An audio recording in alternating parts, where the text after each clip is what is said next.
I have always hated the feeling of being trapped.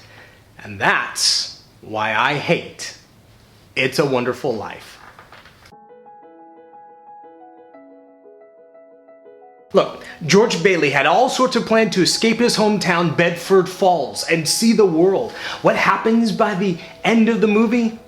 He stays. And I know, the point of the movie is he learned he means a lot to everyone around him, but still, he never finds freedom.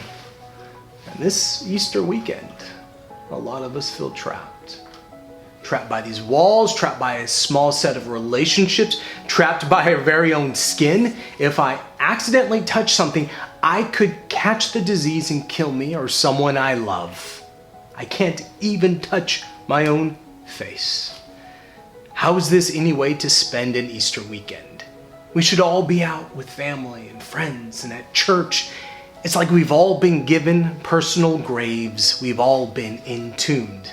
And all we want is to escape back to life.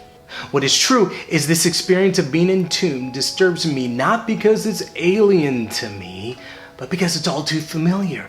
This really reflects my entire life. All of us at some point sensed death was raising up its walls around us. The first age line around our eyes. The first time we lost a loved one. The first time we realized that most of our work is probably meaningless. It's like death has been building its walls around us brick by brick. This is the human experience. And you want to know something strange? We disciples of Christ have been celebrating this entombing experience for almost 2,000 years. We embrace it, we love it, we call it Easter. And on Easter, we celebrate the one who voluntarily allowed himself to be entombed and entered death, Jesus. Why? You see, something good happens in death. Death is not good. It's destructive to the good life. It corrodes and poisons and brings decay. Its children are no good either. Anxiety, fear, worry. But in the tomb, in death's house, something good does happen, but it depends on who's doing the dying. You see, our Easter celebration isn't just to celebrate that a man named Jesus died nearly 2,000 years ago, but who that man actually was. That man was and is God.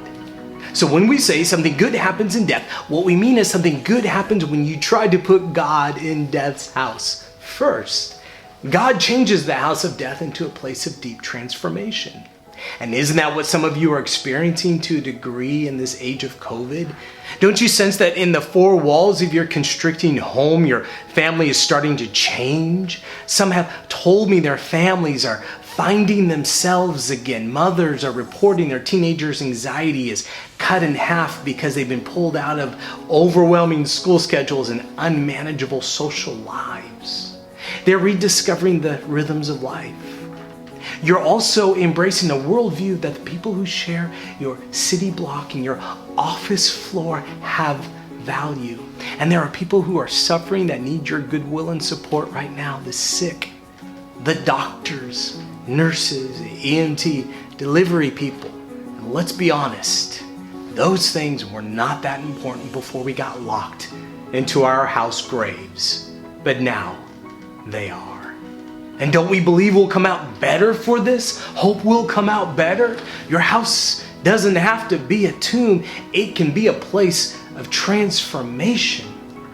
And this rings true for us because it's already what Jesus, the Son of God, did nearly 2,000 years ago and why we've been celebrating Easter ever since.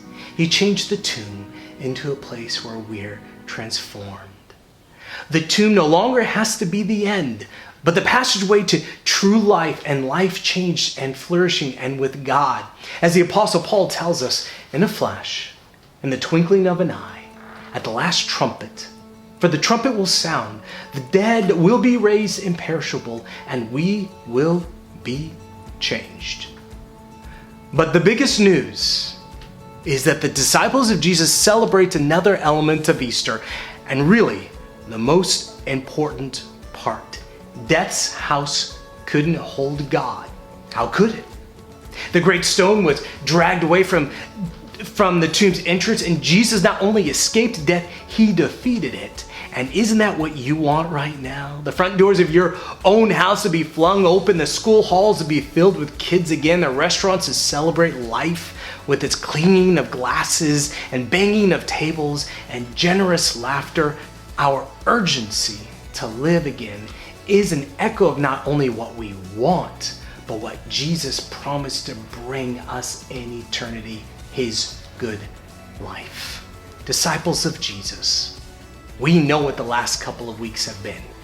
They are a parable of a truer story. The story that Jesus entered death's house, changed it into a place of transformation, defeated it, and then on the third day, the stone was rolled away and he stepped out into a greater life.